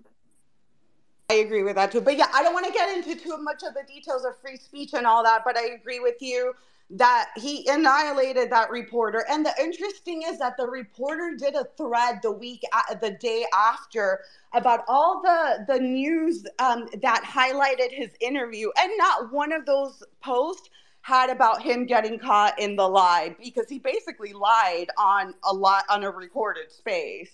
I don't think he lied though, because I'm seeing it too. I just think he couldn't find an example. But actually, if you're a journalist, did would you come prepared to interview Elon Musk and have some facts to back up your claim? Absolutely. He exactly. interview it was short. an Elon interview, not a fucking BBC interview. No. Tammy, go ahead. Elon turned it around on them because he didn't have answers to the fucking questions, you guys. It's typical fucking narcissistic behavior. He didn't answer the questions and he started asking questions of the BBC, like, because he couldn't answer the questions. It's fucked up. No, I'm glad to hear your take, because otherwise I know we got a bunch of Elon Maxis up here. Go ahead, Tammy. I'm not an Elon Maxi, but I will say this. I think that the reporter was ill prepared for that interview, and I just think that he did, in my opinion, get caught in a lie. And if you're going to come with accusations, I think you need to be able to have the proof of that and the facts and be able to back up what you're saying. They weren't, or even what he you're literally asking. asked him if he's seen hate on his timeline, and he said yes. Like, it wasn't something you could be prepared for. He didn't say it was like that's like repeating a false narrative and not having any facts about it. Like, I just called out. It's just like it's baseless claims, basically. Yeah, he just said, like, I've seen negative things. And Elon Musk, whoever is being interviewed, asked the question, show me what you're talking about. I would like to, because he wanted agree. to. He fumbled that. He should have jumped on it. And that's what we're his talking fucking about. Timeline immediately and pointed something out. That's what I would have done. He should have. And then when he said, I haven't seen it lately, and Elon's like, well, then how do you know? I agree. It was a lie. So it's not. I don't think it was a lie, though. I think from he was just somebody. Then he said, "Oh, somebody told me." Yes, somebody told me, and I, this and that. But you're still using, meaning the BBC guy. Like, you're still using Twitter.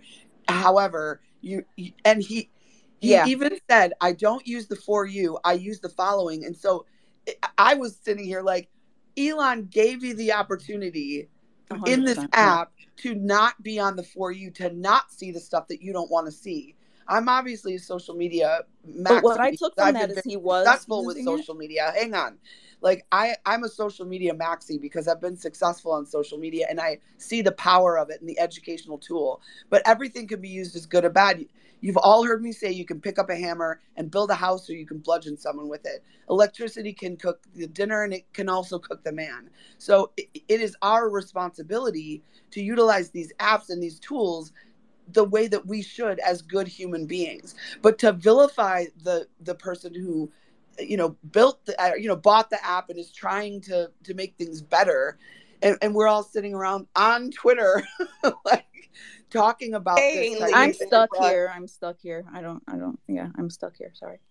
So just my only point is like we get off the path of like, what is the real issue here? Is it people are allowed to, I don't want to do the free speech thing, but like we're using this app. It's, it's free. We are the product, right? And we can't unless we want to build our own. We have to like allow for whatever's happening in the background because we're benefiting from this. Completely agree. And I'm gonna go through the hands, but just wanted to, because we are coming up, I have to end at the top of the hour. Just some other quick things about Twitter. Twitter is now X Corp. So if you guys missed that, Twitter Inc. is no longer exist. It's now X Corp. And also, Elon tweeted out something this morning. He tweeted out AI, APT, OTT. I have no clue what that means, but the crypto degens thought it meant Aptos, and Aptos pumped like 7% after he tweeted that, and then later on deleted it. And the other thing, today the For You feed is being updated, so you're only going to see people that are subscribed to Twitter Blue. That's happening today as well. And what else was it? And encryption messages are coming as well. And that's all I had. Let's go to the hands. Let's go to Slime, who is new. Slime, what up? What is up, GM? Thanks for letting me up here. I just kind of wanted to give my quick take. The only narcissist on that interview was James. He got up there thinking that he was going to confuse Elon, put him on the spot. And to say that Elon wasn't answering any questions is a little kind of a hot take there. He was answering everything. The one that wasn't answering questions was James. He came ill prepared. He lied straight to Elon's face. It wasn't a BBC interview. Why should he answer questions? He wasn't let him finish, Active. He just got here. Yeah, no, it's fine. It's fine. That's kind of why the whole point is. There's obviously a little bit. You get a little bit. I could tell you were heated when Elon came up. So I'm guessing you don't like Elon. But I thought the interview was pretty fair. Maybe when he said the whole COVID thing, it's because he had no answers. And I don't remember there was one question that Elon didn't answer. In fact, there was a few questions James refused to answer. It was a little embarrassing on BBC's part for that interview to go live because he was just extremely just shocked up there, ill-prepared, said that he was seeing more hate on his timeline, yet couldn't provide one example. All he said was that he hasn't been on the For You page in months, which is complete. I mean, in my opinion, just like you have your opinion that Elon was a narcissist, he was probably straight lie. Who doesn't check their For You page on Twitter? So it's just kind of crazy to hear people say that Elon was a narcissist because he wasn't answering any questions when in fact he answered every question. And he was laughing the whole time. He was just having a good time up there, just like Elon usually does. He was laughing because he couldn't come up with any answers. Again, I don't remember hearing any question that he didn't have an answer to. I understand if you don't like Elon, but the only narcissist up there was James, and that's all I had to say.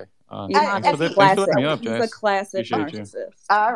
All right, ladies and gentlemen. Well, I mean, just people go back and listen to the interview, and at the end of the day, James was the one that left. Like, what reporter would do that? Like, I'm not a fucking reporter, and if I had a chance to talk to Elon, you think I'm gonna be like, okay, I'm done, I gotta go, like, let's wrap it up? No, I'm gonna milk as much time as I can, love him or hate him. Like, that just seemed very, very awkward. Oh, we have another Elon hater coming up. Hold on. Go ahead. Before I go, Jess, that's like the greatest point of the whole thing. He got up and left. I mean, you have this once in a lifetime opportunity to talk to Elon. You could tell that one of the two felt more pressured than the other. Elon stayed and talked to his fans. He was very loose. His composure was great. I'm glad they caught those moments on camera because James looked a little uncomfortable. Again, I'm not an Elon maxi. I do like him. I do like what he's done with the space. He needs to fix Twitter Spaces though. Give us new emojis. But yeah, I love your take. That's a great point. Yeah, he left. He walked out with his tail under his legs. Take care, y'all. Appreciate it. Yeah, go ahead, Tammy. No, I just appreciated what Slime was saying because I agree. And when it comes to an interview, to me, it doesn't matter who's being interviewed. You're allowed to ask a question back. And I'm the type of person that if you're going to come for me, you better have receipts, and you better hope that you don't, or that I don't have receipts on you. You got to prove it, okay? And that's just I think that, like Slime said, he had his tail between his legs and he wanted to be the man, so he walked off the way he did, but he ended up looking like a fool, in my Can I just say opinion. one quick thing about not coming up with any examples? Like, basically, Elon knows that many hundreds, maybe thousands of people are complaining that they're seeing more hate. It's not the first fucking time he heard that, dude.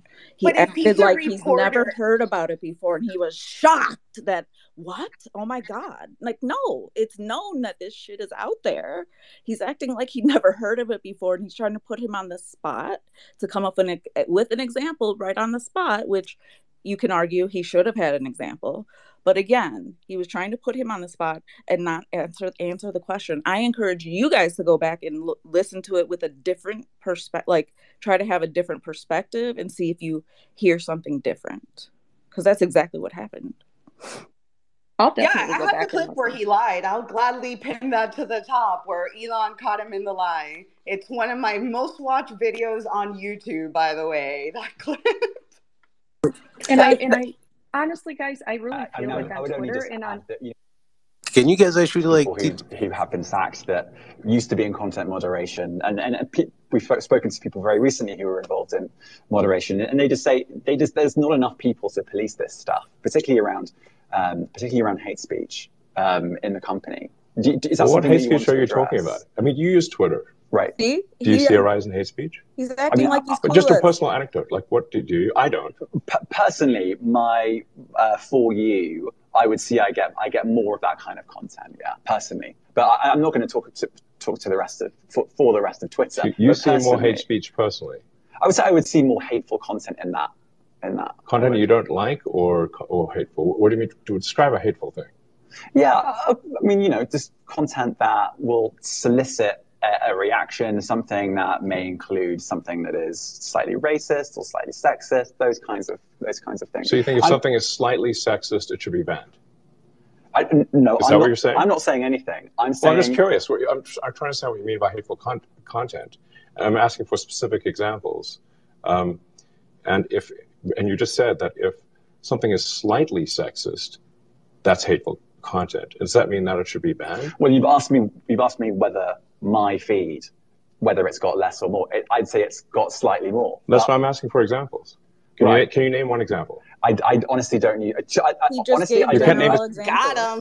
And also, I wanted to point out. Like scroll through his fucking feed and find one at that No, but this is the last thing I just want to say. You also said that Elon was the one that brought up the hate speech thing. It was clearly something that James initiated by talking about moderation with specifically Elon hate a question, speech. And then Elon turned around and asked to him a point that out. question. He didn't answer the question. Tammy and Dell wanted to talk, and they co-host every week, so we're going to give them a chance to speak. Go ahead, Tammy, and then Dell. Thank you. I appreciate it. I did want to say just one thing. As far as the hate speech, even before Elon was the owner of Twitter, I have personal friends in the space that it was disgusting, some of the things that I saw that were being said to them publicly and in their DMs. So it was going on well before Elon took over. And honestly, look at the world that we live in right now. It goes on everywhere. So to specifically pinpoint to try and pin somebody down or target them, like he did in the interview, it was going on well before he took over Twitter. And it goes on everywhere, and it should just be stopped. That's what Elon should have said. You had a better answer than Elon himself. It was happening before I came. You can't be interrupting Tammy and Dell. Go, Tammy, are you done? I'm sorry. Yeah, I'm finished. It's okay. Thank you. All right, go ahead, Dell. Yeah, I agree with Tammy. And to the people that have this, I guess this negative pushback against Elon, I don't care about the guy one way or the other. Can you guys pinpoint specifically what he did that's fundamentally wrong that deserve all this hate that's happening recently?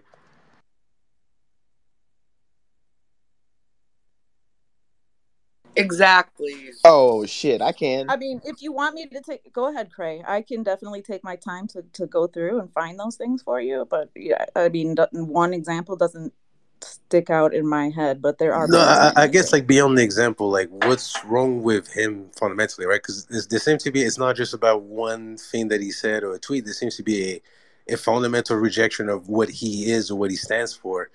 I don't understand. I live in Colombia. I don't really pay attention to news like that. So when I hear about Elon, I think about like the things he built. Maybe there's something, this episode I skipped, but what do you fundamentally don't like about him? Is it something that he did? Is it something that he said? Like, what fundamentally you don't like about the guy? I can take that down. Go ahead, if you let me. So, there's good Elon, there's bad Elon. I think good Elon is that what was really interesting about that interview was that he shed some light on the transaction of purchasing Twitter and the financials. I think that Twitter's headed in the right direction tech-wise, and as far as sustainability goes and weaning itself off of advertisers. I think that's really positive. Negative Elon is the troll Elon, the one that wants to, tweet conspiracy theories about Paul Pelosi, and go to football games with Rupert Murdoch, one of the most notorious propagandists and warmonger who ever existed. There's also this whole new war on, labeling NPR or casting aspersions at NPR, or this war with the mainstream media that is actually really disingenuous, and him just trying to corner the market on media. If you notice, he unfollowed Matt Talib, his Twitter Files champion, in a very petty attack on Substack. He's constantly wrapped up in the petty. And the question, the reporter did not lie. He was asked, give me an example of something in your feed. He's like, I can't think of one on the spot. In my interview, live in front of 2 million people with Elon Musk, I don't have that right at my fingertips. And the answer from Elon, what he did is he turned it into this kind of anecdotal. Well, I haven't seen any hate speech. Have you seen any hate speech? Exactly. He should have gone, here's how we define hate speech. Here's what it used to be. So we think there's less hate speech because we've changed the definition. However, we know that there's still bullying. I'm making a lot of efforts to get rid of spammers and impersonating that can cause harming and doxing. He couldn't, and he made doxing a big deal, if you guys remember, the whole airplane thing. So he's this cagey, trolly, good tech person that I love that he did Spaces.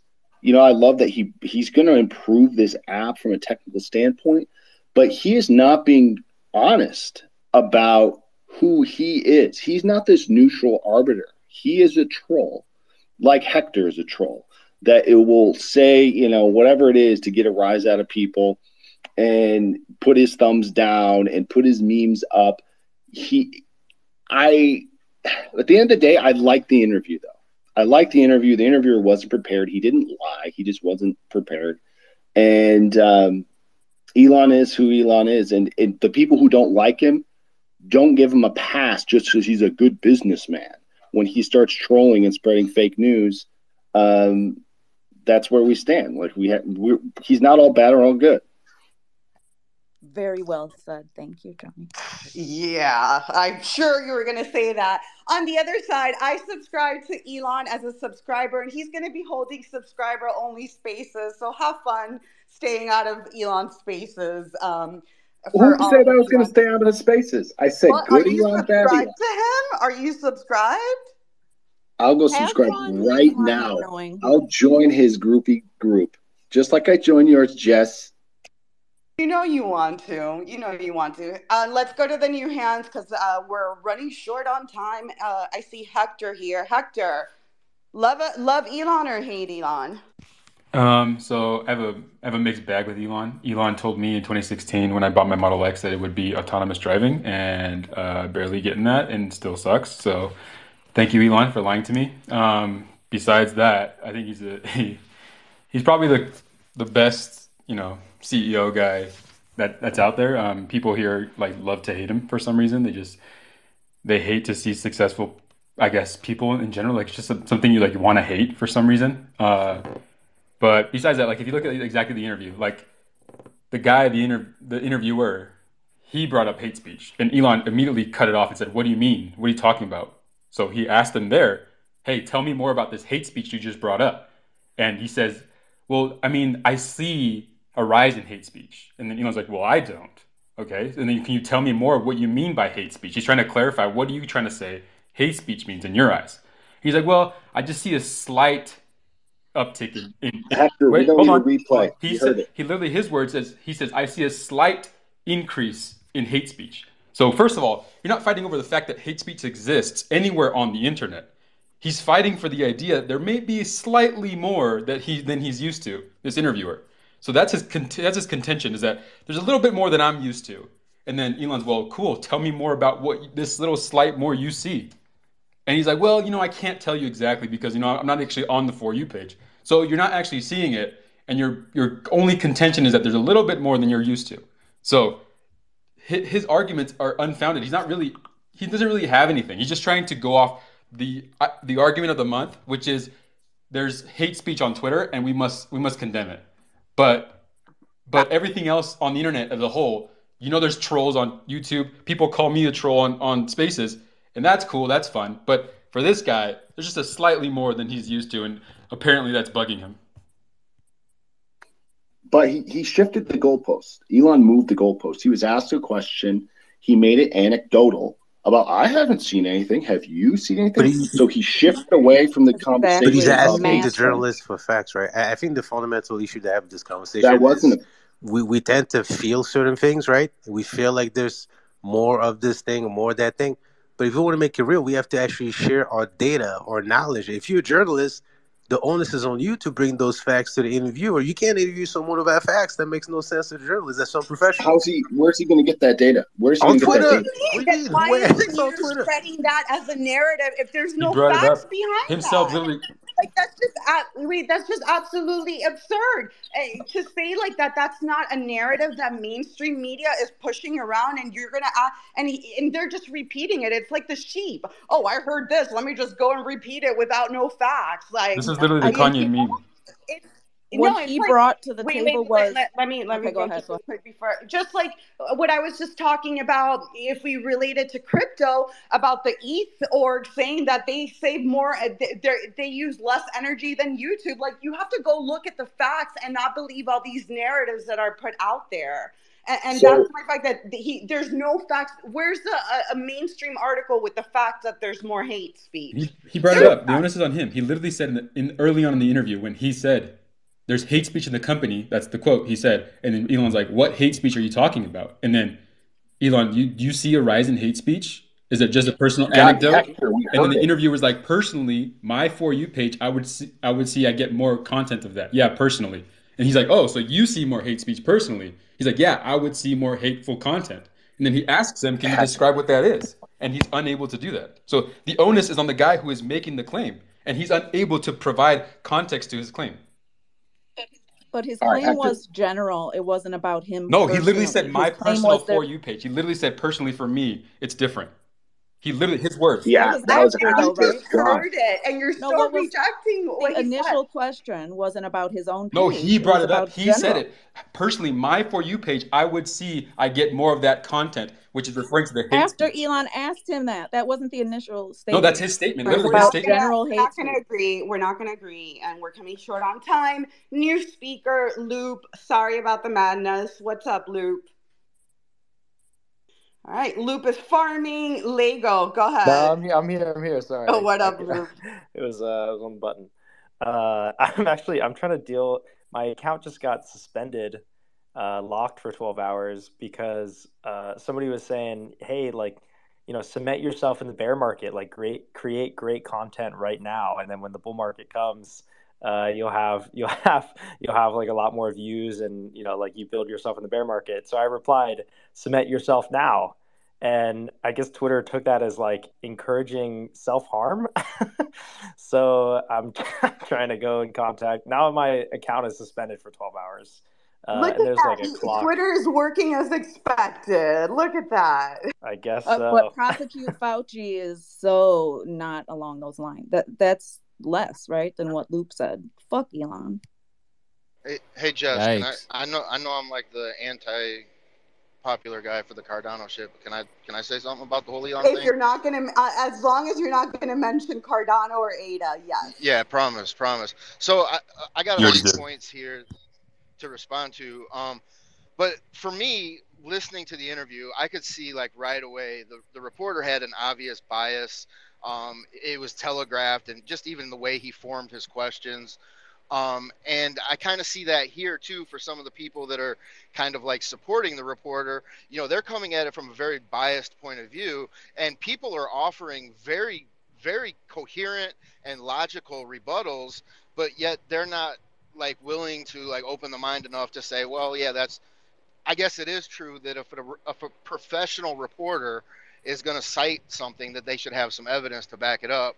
As far as the NPR thing goes, I mean, nobody's talking about YouTube having the same kind of labeling. It just seems to be, because Elon is such against this narrative, that's coming from a certain direction, that he's the one getting the heat for it, but YouTube doesn't get it. And, the guy from Colombia, he doesn't see it because, like, I'm a cultural anthropologist, right? And in America, we kind of like are a pendulum and we swing from one extreme to the other. And to me, hate, like, you can go anywhere and they can tell you one of two things, right? They can tell you my insurance won't allow it, or it's about safety. And they can deny you to do anything. Insurance, you can't safety. And hate, the word hate is starting to fall into that category. Anything that I disagree with, anything that makes me feel uncomfortable, it doesn't matter if that's that person's, legitimate point of view. It doesn't even matter what their actual intention is. They just said something that makes me feel uncomfortable, or something I don't agree with, or something that challenges my worldview. So I'm going to label it as hate. Another thing about Elon being a troll, I mean, I think he pretty much said right in there, like, I do troll all the time. I even get trolled. So I think those are the big points that I had. And as far as being stuck on Twitter, that's part of the problem too. Nobody's stuck on Twitter. We all have our free will, and to blame like a platform. I was Like obviously kidding. I'm subject to increased hate because I choose not to go somewhere else. I mean, it didn't sound like it was an obvious joke. So if you were, I guess I misunderstood it. But that's all I'm saying is it just seems like the bias is strong, and people aren't willing to be open-minded. All right, good take, Lego, and thank you for leaving out Cardano. We have Mola. I'm sorry, Mola. Is that your name? I pronounce it Impala 3H.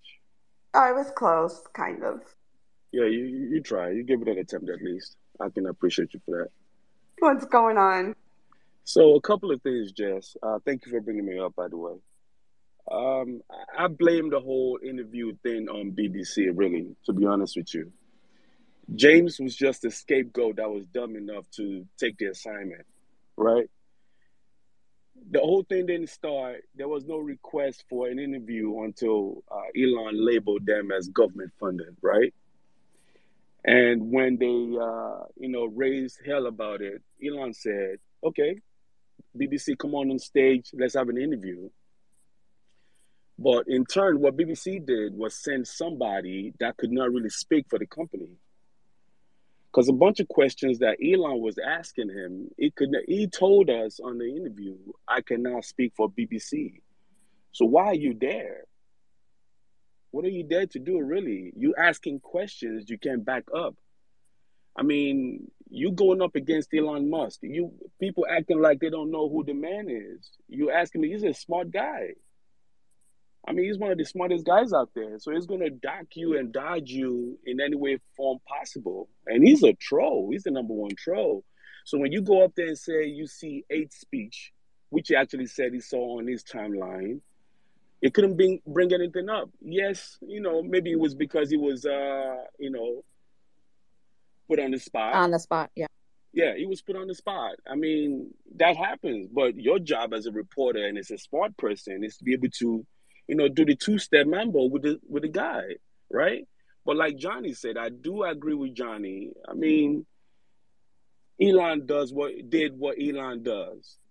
So you have to come to the plate, be ready to actually, bat with the man. You can't just come up there, half prepared, and expecting to, just take a walk off. Elon said, and I quote, "Oh, you thought this wasn't an interview about on BBC? You thought you coming here to interview me? Nah, it was gonna go both ways." So BBC should take the blame for James looking stupid, right? Because he did look absolutely ridiculous on that interview. I mean, anybody that didn't see that is just, not trying to face up to what really happened in that interview. He looked ridiculous. You ask a question, it turns the table on you, and you can't even back it up. You run immediately from the questions. COVID, misinformation, ran immediately. The hate speech, let's change the subject. I mean, so what are you doing there? If every single thing it tackled you on, you're willing to change the subject. So what was the point of that interview? It shouldn't even have been there. And then at the end of it, Elon said, why don't we just stay and answer some questions and go back and forth? He ran.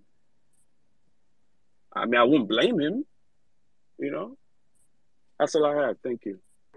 I'd have ran too in that situation. I just would have came with better questions though. Hell yeah. Like, can I say something?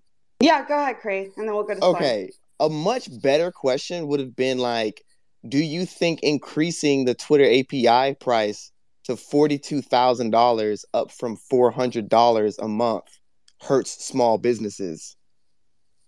Another better question would have been, do you feel like it's responsible of you to put Dogecoin as the Twitter logo? The problem that people have with Elon Musk is he's so integral in some of the biggest facets of our life, from like the cars we drive to the electricity that we use in our houses to someday getting us to Mars, right? And yet, so he could drop the ball, and if he drops the ball, it would be catastrophic because these are like essential lifetime things that we need, right? The problem is he's so fucking petty and childish online. We know he's not spending time working. He's spending time doing this, that, and the other thing. And that's what makes people uncomfortable. And I can draw the line between people who love and hate this guy, Elon Musk, strictly between like age groups almost. Like, it seems like older people understand that he's fucking up like Wait, he literally changed his fucking name to Harry Balls. Harry Balls, guys. Yeah, Harry so Balls. he's Come on, trolling and that's he's trying to like. Guys, you guys are both speaking. Yeah, Craig, I do have to ask you to make it 30 I'll make it seconds. real quick. To the top of the hour. He tries to speak to the kids, but he comes off like that old guy who's trying to relate, and it makes the older people who want him to act his age and be responsible uncomfortable. That's it. He's like that guy who's like saying bussin' and stuff, and he's like 42 years old. Like, get out of here, dude. Hold up, that's not old. Exactly. But bussin', stop here. that though. You know what I'm Bustin' talking came about. from my fucking era. Easy. We invented bustin'. That's right. Bust a rap. You don't know shit about that? Go look it Gen up. X. Hey, Gen man, X up I'm in here. 42. You can't say that's old, man. Come on. I know, Bust I'm it. in my We've been saying 42. that. We've been saying that forever. That's nothing We invented new. bussin'. All right, fine. Yeah.